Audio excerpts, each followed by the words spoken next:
Good night. Jim Mahar here. In this video, I'd just like to talk a little bit about, people's focus again on the borderline, right? Or the misinformation out there that BPD is a form of NPD because it isn't. Or that somehow, quote, the borderline woman, as we hear a lot about out there, is somehow some hybrid of a borderline, a narcissist, and a psychopath. Nothing could be further from the truth. So there are 60% of people, men and women, diagnosed with BPD that do not have any other comorbidity in cluster B. So no ASPD comorbidity, no, if that's really a thing, that's still unsettled science, and no comorbidity with NPD. 60% of all of those diagnosed with BPD, they might have some other co-occurring, some of them, issues, but not in cluster B. And then there's 40% approximately of people diagnosed with BPD who will have traits of NPD and or be comorbid with NPD. BPD and comorbid NPD, and what that really means is common enough in 40% of people diagnosed with BPD. But BPD and NPD are two separate diagnoses unless there's this overlap of comorbidity for like 40% or less of those with BPD. And so with overlaps between BPD and NPD in general, that does not make BPD a form of NPD at all. And the other thing that I'm trying to stress on this channel is for people to understand that people with BPD have some pathological narcissism. And then I've heard it said out there that, well, the way that people end up with, or the causation that we understand about BPD and NPD, and or NPD, is that, well, it's the same anyway, so they're the same. No, it's not. It can be very similar with some differences. What we know about what causes BPD. I'm not arrested emotional development by or before the age of 2, and what that actually means versus people aren't, never mind, I'll get into that in another video, what that actually means. And then with NPD, it's an arrested emotional development also. And in each case, BPD and NPD, there's a false self there instead of the actual lost self. But though there's similarities in that development, as is explained in object relations theory, BPD and NPD are still not the same because they have different symptoms, even though some overlap, many are different. And the wound, the arrested emotional development, happens in a different age and stage of development, early childhood development, for those who go on to be diagnosed with NPD than it does for those who go on to be diagnosed with BPD. And the other thing I like to say about this too is that there is just no truth to the idea that these two conditions are one. And there's a lot of information on the internet, like now we're seeing where people on YouTube and a therapist out there is saying, quote, the 10 signs of a malignant borderline. Well, it doesn't mean anything. In that video, she was talking about BPD comorbid with ASPD. But here's what we have to keep remembering. That's 1.2% of females in all the studies, and the studies aren't even settled science. So if we have people that have BPD, and women more specifically, I guess, but men too, and they're going to be diagnosed with this comorbidity of ASPD, that's going to be less than 2% of all people diagnosed with borderline personality disorder. So when people are out there saying or writing, the borderline, as if it's only a woman, it's not. And that they have all this psychopathy going on, etc. No, they don't. No, they really don't. And it's unsettled science, and it's a really histrionic, hyperbolic, and sort of inaccurate way of describing what's really happening for people with BPD. BPD is pretty formidable all by itself.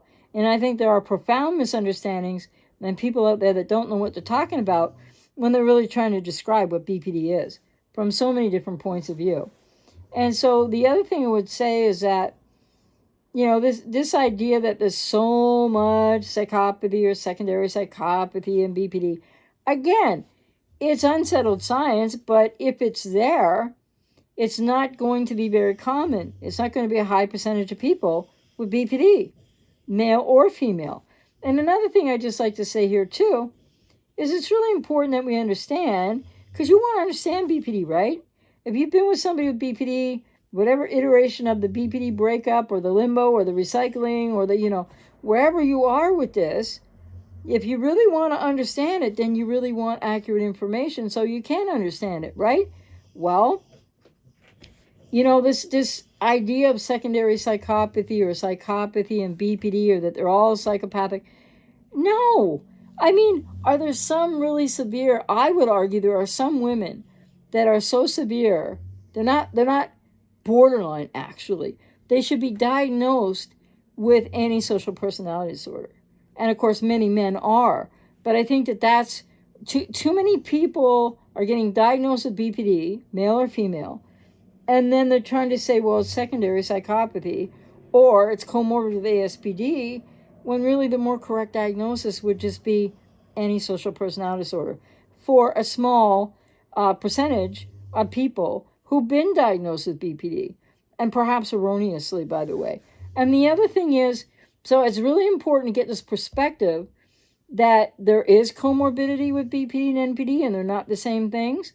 And about 40% of people diagnosed with BPD, and they may just have narcissistic traits. They don't really usually get dual personality disorder diagnoses in that way. And the other thing is, these delineations matter even though they might not matter to your experience.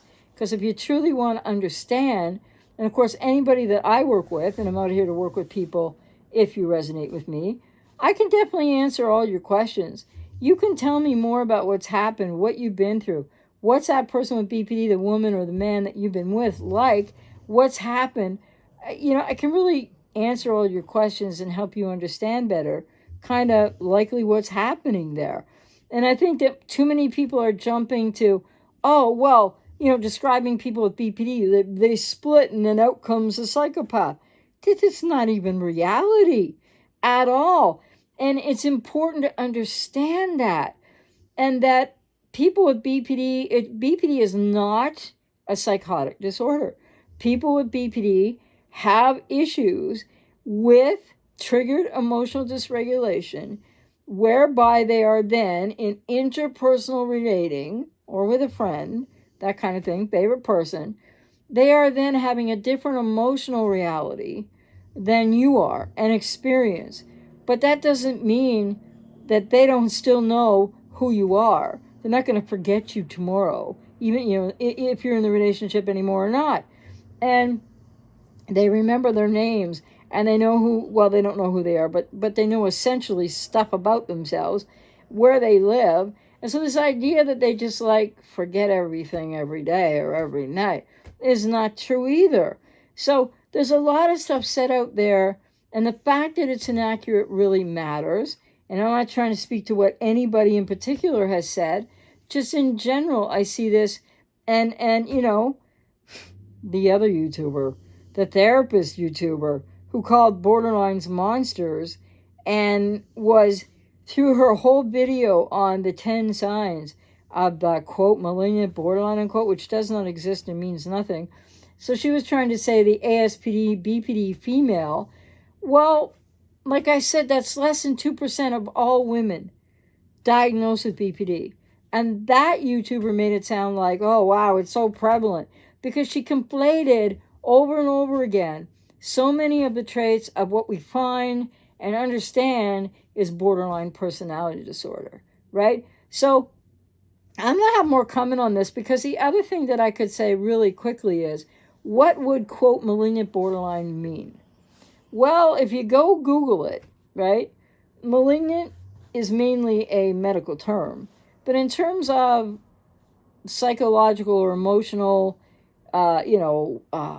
actions based on emotion, or psychological difficulties, let's say, somebody might be a little more hostile or whatever, than, but not more hostile than the average borderline, just more hostile than most people.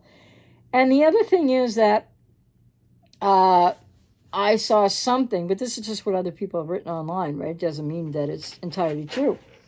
I saw something else about a quote malignant borderline, as they'll say about quote malignant narcissist, because that's another term that's really not so sound.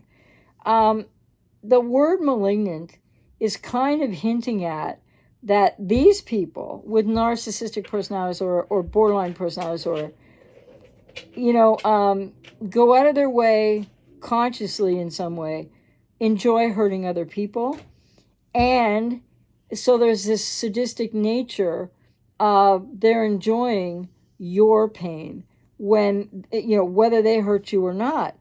So, but that's not really accurate of the majority of people, men and women diagnosed with BPD, because it's not that they're enjoying your pain, and it's not that they're sadistic, and it's not that they're more.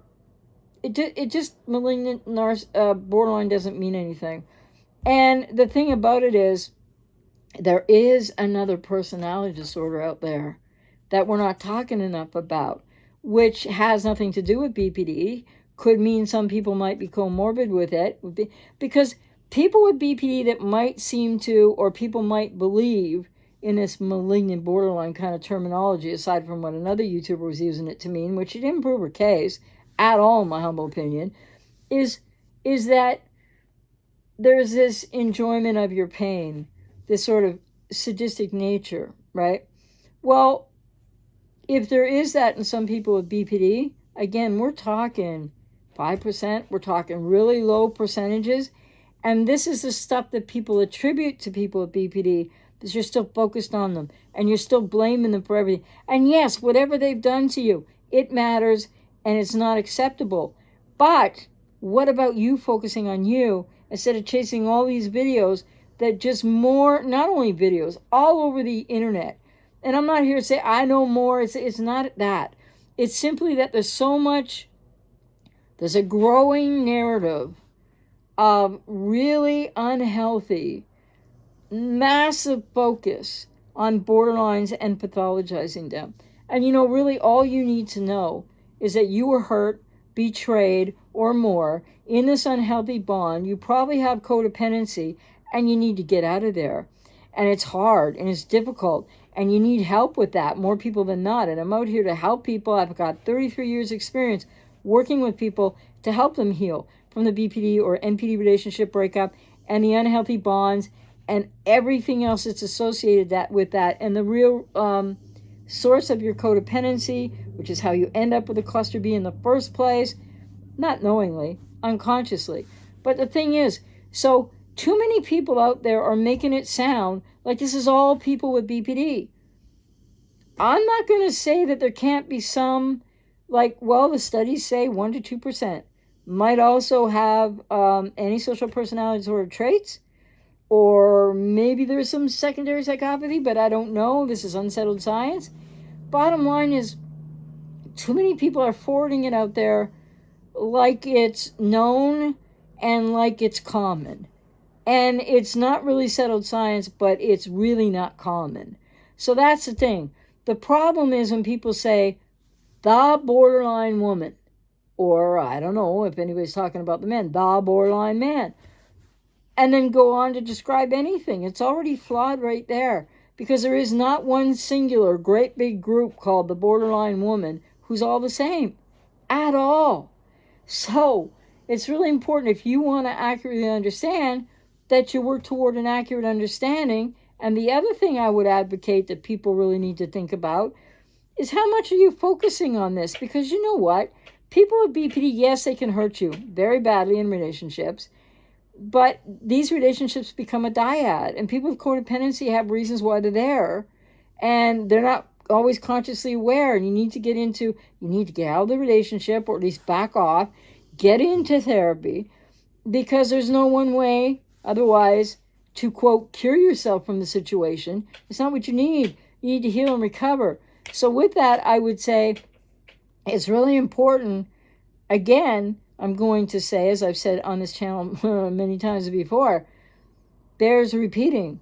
People need to stop trying to become experts in BPD or all the little nuances that aren't even parsed correctly on most of the internet because they are clinically delineated things for reasons that are aimed at treating people. And everybody's guessing about what the borderline, what the this is a that, that's a that. You can do that all day, but you can do it for the rest of your life. But how's it going to help you to heal and recover? And the focus, this like focus on pathologizing even more the person you were with and even more the ways you were hurt.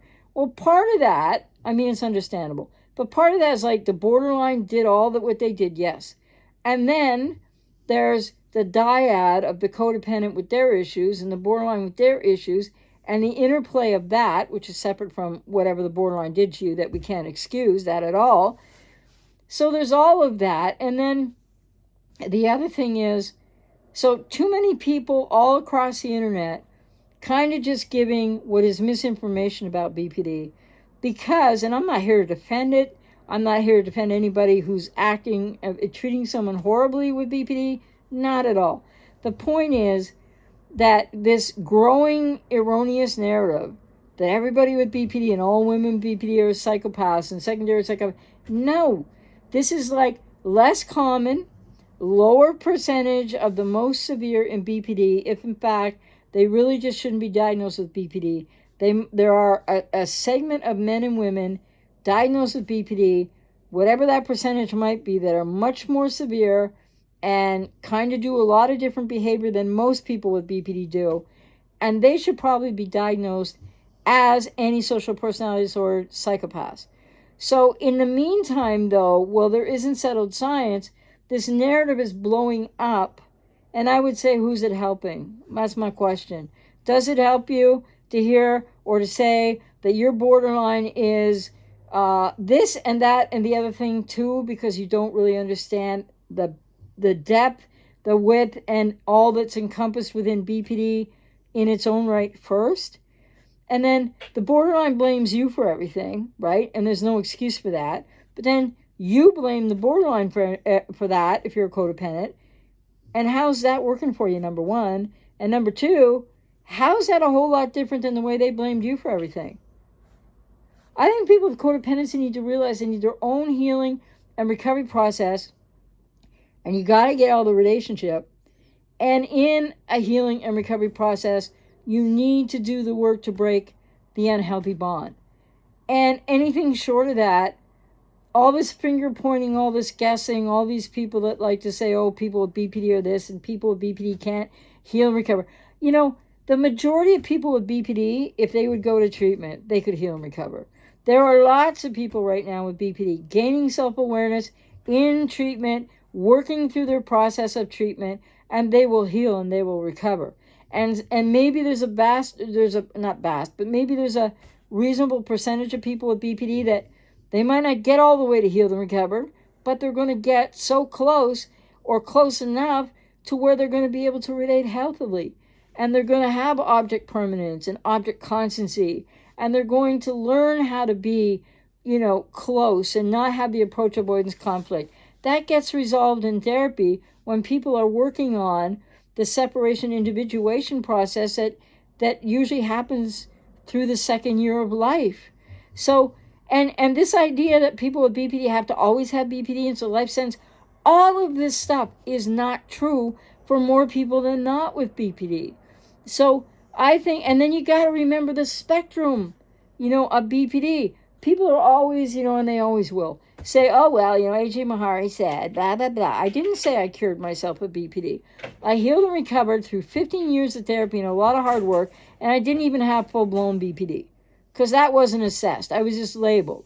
So probably 4 strong traits. But here's the thing. It's not just about me at all. It's about why are you guys out there with codependency and women? Why are you so focused on that cluster B? The more focused on them that you are, the more videos that you watch that are just trashing them, like beyond ridiculously, and all this different parlance and use of, borderline is narcissist, psychopathic. Those are lower percentages, if even, okay? And remember, with antisocial personality disorder, all the studies I've read, and all the studies don't agree with this, it's like a 1.2% of all people with BPD or all women with BPD. And the men, it might be a little bit different percentage, but I don't know if it's a little higher or a little lower.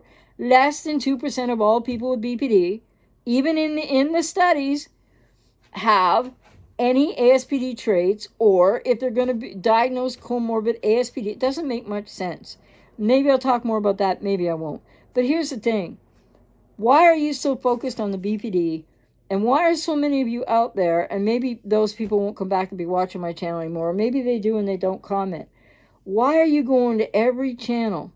The more misinformation they give, and the more dramatic they make it sound, and some that just, like that therapist, are trying to run things together, and they're trying to basically explain what borderline personality disorder is, but in this lens of BPD, ASPD comorbid, when it's less than 2% of all people diagnosed with it. It doesn't make sense. You're not learning things accurately. You're not really understanding. But go ahead and vilify them, because you know what you're doing when you're doing that? You're not on a healing and recovery path. You are still abandoning and self-sacrificing yourself to this you got to be right narrative, and you got to vilify that borderline as much as you can. I'm not making an excuse for any of their poor behavior or anything of the sort. But here's what I am here to say.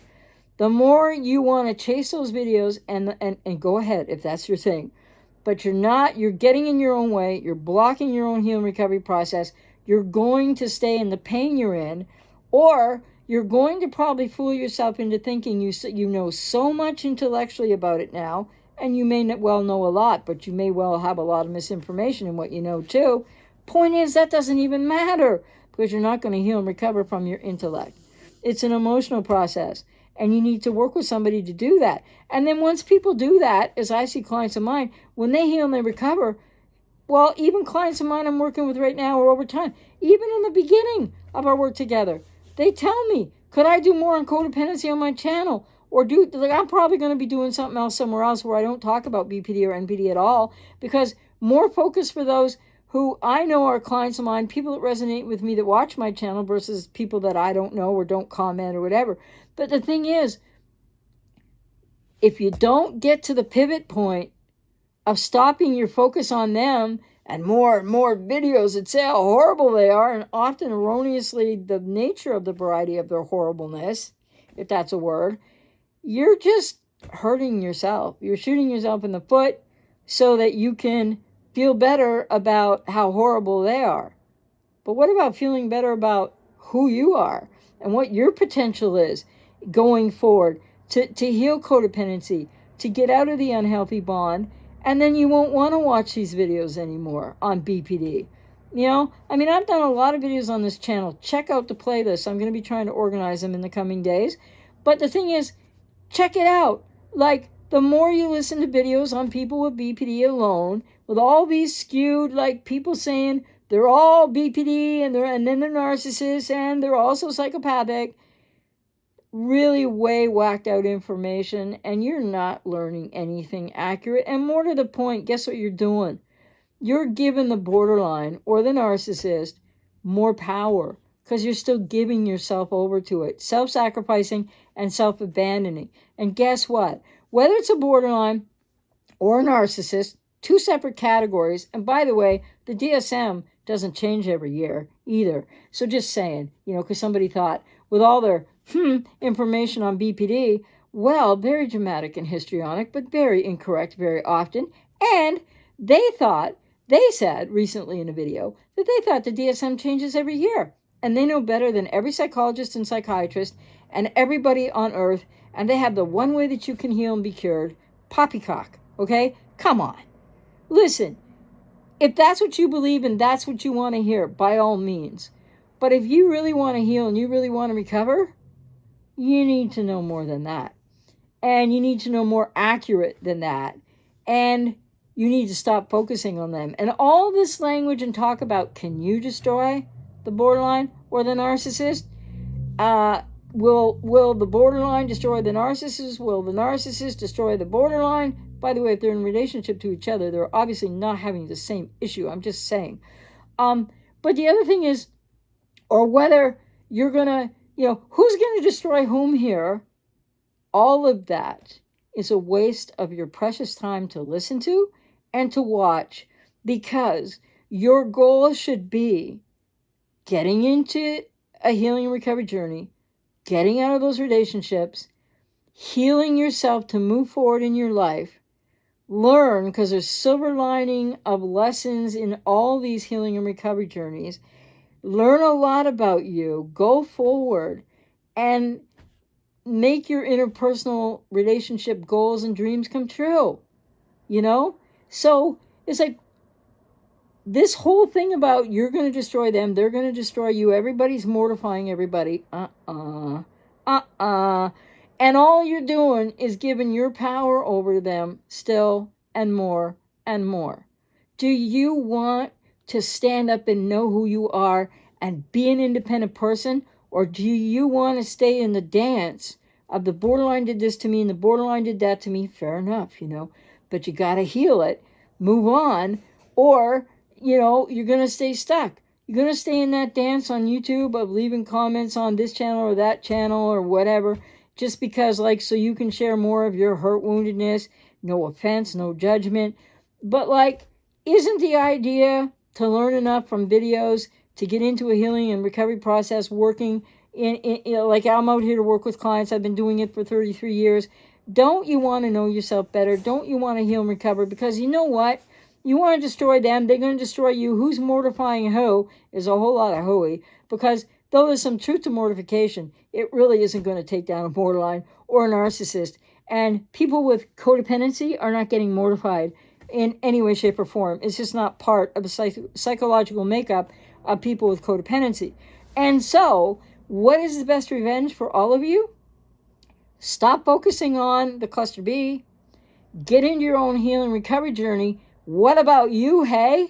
Pay attention to you for a change and put you first, which is hard for people with codependency. And guess what? The best revenge of all, and I know from lived experience, is successful living, is healing and recovering and getting to a place where I'm at, which is like, I don't care who says what about me out there. I only care about the people in my life that love me, that know me, that respect me, that I respect, like my wonderful, loving partner who's amazing. And we are in a healthy, interdependent relationship. And I have many, many friends, and I care what they think about me, but we're cool. We understand each other. We can communicate. We have reciprocity and mutuality, healthy relating all the way around in my life. So what do I care what somebody says on YouTube about me? No. People all over the internet, not that I'm that important, but yeah, there's urban myths and legends written about me. And they're just not true. But it's not to make it about me, except to say I'm an empowered, healthy person. And I got that way by first healing and recovering from what was a label, not a diagnosis of BPD. But I'm not saying a lot of it didn't fit. It's just the other half didn't fit for me and my experience. And then I healed and recovered from codependency and other things. And don't forget, I've had a couple cluster B relationships since I've been long since recovered from BPD. So I have a BPD, NPD, ex alcoholic girlfriend. I have my late ex who had quiet BPD. And the first person I was ever in, and we were in a long-term relationship when I was going through healing and recovering from BPD and adverse childhood experience. And we were together for something like 10 plus years. And I never cheated on anybody. You know, I just wasn't the typical, you know, and nor are many other people. So I'm telling you from the inside out for what it matters, that all this, you know, focus on all these borderline women. I was never a 10. Hey, I'm nowhere near a 10 now. And I was never 10, and I didn't have that hyper aspect of, you know, physical relations. And many women don't. And they're not all 10s. And so let's stop narrowing this, and let's remember, if you care enough about yourself today, and you might not, so you might want to think about that. If you have codependency and you love this vilification, and what all these histrionic, hyperbolic YouTubers and or people writing on the internet that are just, oh, the borderline woman, and I don't mean that singularity aimed at anybody. Trust me, I don't. It's like lumping them all together like they're all the same, when lots of them are getting treatment, lots aren't, unfortunately. BPD is highly treatable, and people heal and recover from it. And I think some people don't want to hear that because maybe it's too painful, and I'm sorry if that's the case, because it's reality. But it might not be reality ever for the person that you loved and cared about, and that's really painful. So the bottom line is, stop focusing on them, and if you like those kind of videos and you want to, go for it, right? It's up to you, your choice, but just know that's not the way to heal and recover. And I'm not saying there's only one way, because there isn't. That's somebody else's shtick. Point being, the best, you're not going to destroy anybody, and they're not really going to destroy you, but if you don't take care of yourself, you can get really, you can get into a lot of emotional trouble and psychological trouble. Yes, you can. And some people don't make it, but that's not because the borderline did all that to you. That's because you didn't get away and get your own help. It's like you got a little bit of responsibility after the fact. Not for what the borderline or narcissist did to you, no. And I'll just close by repeating myself here again. It's not about this. BPD is going to destroy the codependent. No, the codependent is not going to destroy the borderline. The borderline is not going to destroy the narcissist. Narcissist is not going to destroy the borderline. Nobody's getting mortified to being unalived or psychologically unalived, because that's already happened to people with BPD and NPD. So what are codependents playing at? What is this information about? You don't want to destroy anybody. What about you? Don't you just want to heal? And please know, I know from personal experience, but it's a great quote out there too, but it has meaning. The best revenge is taking care of yourself, healing, recovering, moving forward in your life. The best revenge is successful living. It's nothing short of that. So all this nonsense about who's going to destroy who's going to whatever, you're going to get them back. Oh, they seem to get off scot-free. Believe me, they don't. And even if they do, what do you care? What about you? Is my passionate message yet again. What about you?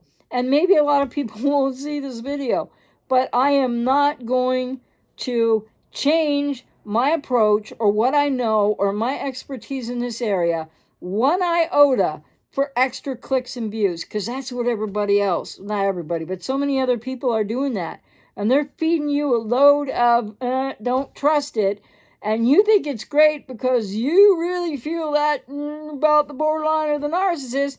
But the more confusing and the more dramatic and the more histrionic that the information is that you're taking in elsewhere, whether you're reading it or listening to it or watching it, what are you doing to yourself? The best revenge is successful living. And the path to successful living is getting into therapy, healing recovery process, to actually do the work to get yourself from codependent to independent and healed and recovered from the BPD relationship or NPD relationship breakup, to which there is no one solution and nobody needs to be cured. You need to heal, you need to recover, and the best revenge of all, you give them power by focusing on them. You walk away, get into your own healing recovery process. I'm out here to work with those that resonate with me. And guess what? You have just disempowered the borderline. You will disempower the narcissist, and you will learn how to empower yourself. And the best revenge is successful living, bar nothing else. Take care.